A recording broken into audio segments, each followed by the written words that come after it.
Assalamualaikum warahmatullahi wabarakatuh. Alhamdulillah wassalatu wassalamu ala Rasulillah. Syukur pada Allah SWT kerana pada ketika ini kita dapat berada dalam satu majlis ilmu, dan tujuan saya mengadakan kuliah pada malam ni adalah untuk sama-sama kita membaca satu ayat Allah SWT, memahaminya dan mengamalkan dalam kehidupan. Ayat ini maksudkan dan merupakan ayat yang ke-87 dan 88 daripada surah Al-Anbiya, iaitu firman Allah SWT. A'udzubillahi minasyaitanirrajim. وَذَا النُّونِ إِذْ ذَهَبَ مُغَاضِبًا فَظَنَّ أَن لَّن نَّقْدِرَ عَلَيْهِ فَنَادَى فِي الظُّلُمَاتِ أَن لَّا إِلَٰهَ إِلَّا أَنتَ سُبْحَانَكَ إِنِّي كُنتُ مِنَ الظَّالِمِينَ فَاسْتَجَبْنَا لَهُ وَنَجَّيْنَاهُ مِنَ الْغَمِّ وَكَذَلِكَ نُنْجِي الْمُؤْمِنِينَ. Sadaqallahul azim. Firman Allah Subhanahu wa taala yang maksud, dan ingatlah kisah Zunnun, iaitu Yunus alaihi salam, ketika dia pergi dalam keadaan marah, lalu dia menyangka bahawa kami tidak akan menyulitkannya, maka dia berdoa dalam keadaan yang sangat gelap. Tiada Tuhan selain Engkau, wahai Tuhan, Maha suci Engkau, sungguhnya aku termasuk di kalangan orang-orang yang menzalimi diriku. Maka kami kabulkan doanya dan kami selamatkan dia dari kedukaan, dan demikianlah kami menyelamatkan orang-orang yang beriman. Muslimin muslimat yang dirahmati dan dikasihi sekalian, kisah yang dikemukakan oleh Al-Quran ini merupakan satu panduan untuk kita, bimbingan untuk kita, iaitulah kisah Nabi Yunus AS. Kalau ada peluang, saya bacakan sedikit daripada tafsir Al-Munir. Bila Allah SWT membacakan ayat ini, menurunkan ayat ini kepada Nabi kita SAW, kisah yang menjelaskan bagian besarnya kurnia Allah diberikan kepada baginda SAW, sebagaimana Allah telah memakbulkan, memperkenankan doa para nabinya. Dalam kisah yang dikemukakan di sini, ketika mereka mengalami kesulitan, kepayahan, menghadapi berbagai ujian yang berat, kesabaran mereka untuk menghadapi rintangan. Jadi wahai Rasulullah, ingatlah kisah Yunus bin Matta AS ketika diutuskan oleh Allah kepada penduduk negara Ninawa, iaitu sebuah negara dalam kota Mausil di Iraq, yang dipimpin oleh seorang raja bernama Hazqiyah. Lalu Yunus AS menyeru mereka kepada Allah, mengesakannya, mentaatinya, dan mereka menolak dan kufur kepada Allah SWT. Lalu Nabi Yunus pun meninggalkan rumahnya dalam keadaan marah terhadap mereka, mengancam mereka terhadap azab yang Allah akan turunkan. Tatkala mereka menyadari bahawa ancaman Nabi Yunus itu adalah benar, mereka tahu Yunus tidak akan berbohong, mereka pun pergilah di tengah-tengah padang pasir, membawa anak-anak, binatang ternak, orang-orang tua, dan mereka kemudian memohon kepada Allah dengan kerendahan hati. Dan ketika itu semuanya menangis, mengenangkan kesilapan mereka pada seruan Nabi yang mulia Nabi Yunus AS. Dan tuan-tuan rahmati dan dikasihi sekalian, Nabi Yunus pun pergilah ke satu tempat, melarikan diri kerana melihat tempat tersebut, kaum tersebut enggan menerima dakwahnya. Maka Nabi Yunus pun pergi menaiki sebuah kapal dengan sejumlah orang dalam kapal tersebut. Tiba-tiba kapal itu dipukul badai, taufan, dan semua mereka terpaksa membuat undian bila ia menjadi berat. Lalu fasahama fakana minal mudhadin faltaqamahu al-hutu wa huwa mulim. Dalam ayat Allah menggambarkan bila mereka melakukan undian siapakah yang layak dicampak ke dalam laut bagi mengurangkan beban kapal itu, maka 3 kali undian dilakukan, semuanya jatuh kepada Nabi Yunus AS.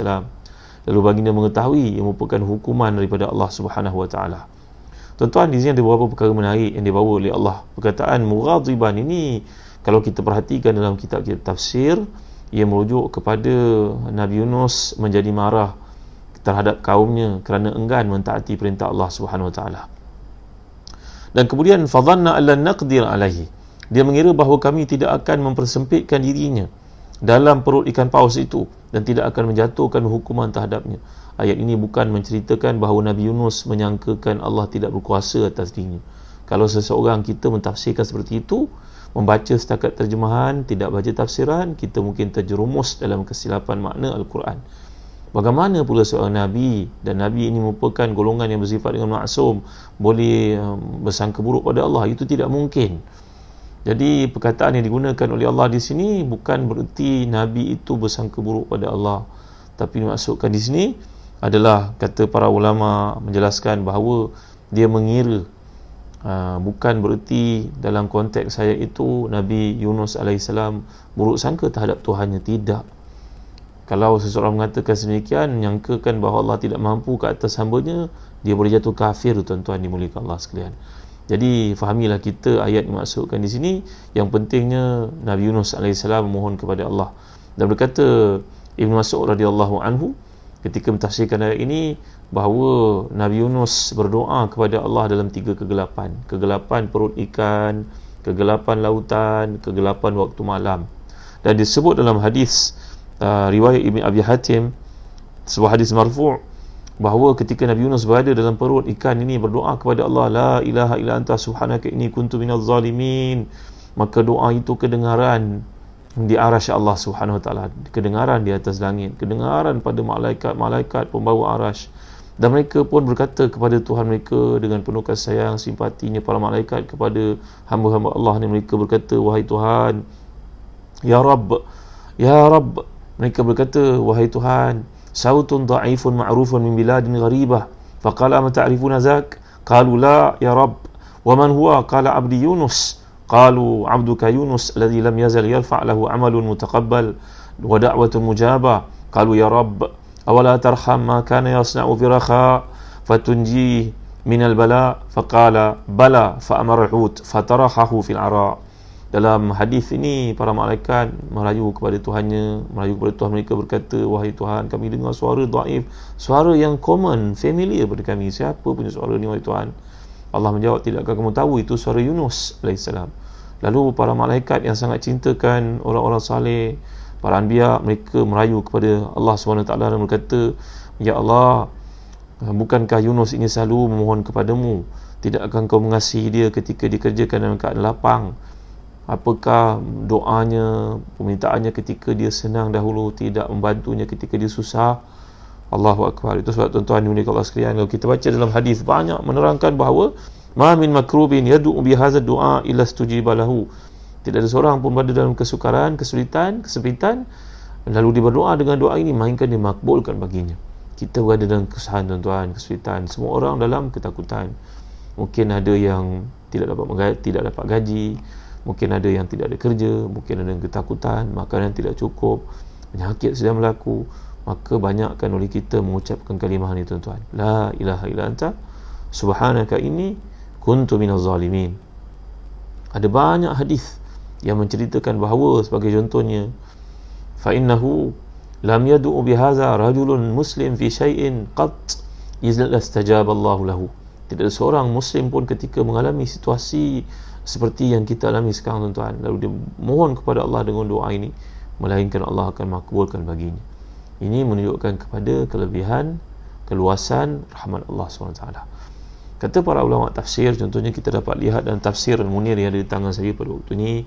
Bacalah tafsir Munir ini tuan-tuan, dalamnya ada banyak cahaya, petunjuk, nur yang menjambatankan kita dengan Allah. Buatlah satu pelaburan, tamunya pada waktu-waktu kita berada di rumah banyak sekarang ni, ambillah peluang untuk mendekati anak-anak kita. Mungkin yang menjaga ayah ibu, jadikan ini peluang untuk mendapat rahmat kasih sayang mereka. Ada hikmah tuan-tuan berlaku perkara sekarang ni. Kita tak boleh berkeluar rumah, tak boleh sewenang-wenangnya pergi ke sana sini mengikut arahan daripada Pak Berkuasa. Manfaatkanlah ia, jambatankan kita dengan Allah SWT. Kerana tidak ada satu musibah pun berlaku melainkan Allah mengkehendaki di sebaliknya kita menjadi rapat dengannya tuan-tuan dimuliakan Allah sekalian. Jadi dalam peristiwa yang dikemukakan oleh Al-Quran ini berlaku kepada seorang Nabi Allah. Apabila baginda membuat keputusan sebelum keputusan Allah, para Nabi merupakan golongan maksumun, ini kesilapan mereka. Kata Imam Qurtubi, hasanatul abrar sayyiatul muqarrabin. Ada orang yang dia menyangkakan perkara tersebut perkara, kalau kita perhatikan dalam kehidupan, kadang-kadang perkara itu remeh, tapi bagi orang yang dekat hubungannya dengan Allah, ia tidak boleh dilakukan. Kerana orang yang dekat dengan Allah, penilaiannya lain, maqamnya lain. Maka doa Nabi Yunus ini patut menjadi bacaan kita sebanyak mungkin. Berapa kali tuan nak baca? 40 kali? 100 kali? 1000 kali? Sekadar mana kebahagiaan itu akan hadir dalam hati kita, maka banyakkanlah membacanya. Ia tidak terhad ketika kita sedang tahajud untuk dibacakan dan sujud. Ia sentiasa diamalkan oleh orang-orang saleh waktu mereka mengalami kesukaran, kesulitan. Dan pesan saya kepada tuan-tuan dalam suasana seperti sekarang ni, kita punya anak, punya keluarga, kita beradalah bersama dengan mereka, amalkan sembahyang berjemaah bersama dengan mereka, panggillah mereka untuk mendengar ayat-ayat Allah, ajar mereka untuk berzikir dengan kalimah-kalimah seperti ini. Janganlah masa itu dihabiskan untuk menonton movie semata-mata, untuk bersembang-sembang kosong semata-mata. Dan menjelang malam nanti, ambillah handphone daripada anak-anak, device daripada anak-anak. Kata anak-anak sekalian, ini wifi yang dekat rumah ayah beli bukan untuk melihat maksiat. Kerana waktu malam, pulangkanlah handphone ni semua kepada ayah.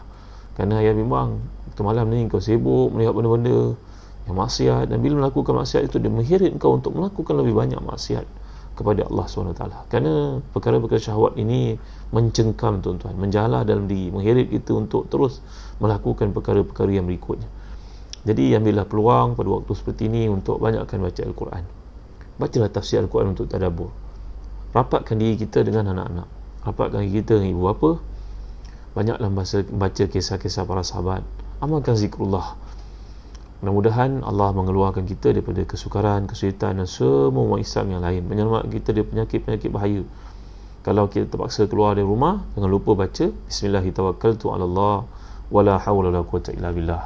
Kerana dalam hadis yang sahih menyatakan bila kita membaca doa itu, Bismillahirrahmanirrahim, Allah wala hawla wala quwwata illa billah, maka malaikat mengatakan wuqita, kamu wakufita, kamu akan dijaga, kamu dipelihara dari sebarang perkara-perkara yang tidak diingini. Dan bacalah Bismillahilladzi la yadhurru ma ismihi syai'un fil ard wala fis sama' wa huwas samiul alim 3 kali. Dan kalau kita punya anak-anak kecil, bacalah isti'azah yang dibacakan Rasulullah untuk cucu-cucu baginda. Contohnya wa'izukum atau wa'izukuma, atau kalau seorang lelaki wa'izuka, seorang perempuan wa'izuki bi kalimatillahi tammah min kulli syaitanin wa hamma wa min kulli ainin lamah. Aku mohon perlindungan kepada Allah untukmu, wahai anakku, anak-anakku, putriku, puteraku. Moga-moga Allah peliharamu daripada kejahatan syaitan, kejahatan mata yang jahat, kejahatan makhluk-makhluk hamah, benda-benda kecil seperti virus, bakteria dan sebagainya, untuk melihara, menjaga anak-anak kita daripada kejahatan ataupun perkara-perkara tadi ini. Ataupun sekurang-kurangnya wa'izukum ataupun wa'izuka atau wa'izuki bi kalimatillahi tammah min syarri ma khalaq. Doa-doa ni warid dalam amalan Nabi, memelihara anak-anak kita yang kita sayangi perkara-perkara yang tak diingini. Dan ada banyak lagi doa yang kita patut amalkan dalam sembahyang. Contohnya a'udzu bikalimatillahi tammah min kulli syaitanin wa hamma wa min kulli ainin lamah. Selain daripada itu, kita mohon kepada Allah SWT, a'udzubillahi minal baras wal junun wal juzam wa min sayyi'il asqam.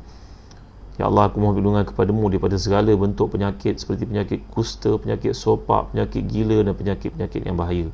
Mudah-mudahan segala yang disampaikan ini ada manfaatnya, dan insya-Allah pada kesempatan yang akan datang saya akan memasukkan doa ni, muatkan doa ni dalam Facebook ini untuk diamalkan oleh tuan-tuan.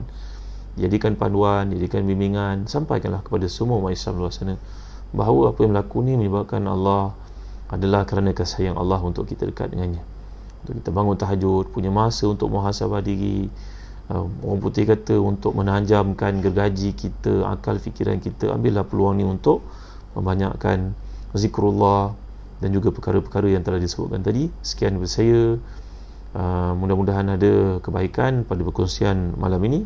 Wallahu a'lam wa sallallahu ala sayyidina Muhammad wa ala alihi wa sahbihi wa baraka wasallam. Walhamdulillahi rabbil alamin wa barakallahu fikum. Wassalamualaikum warahmatullahi wabarakatuh.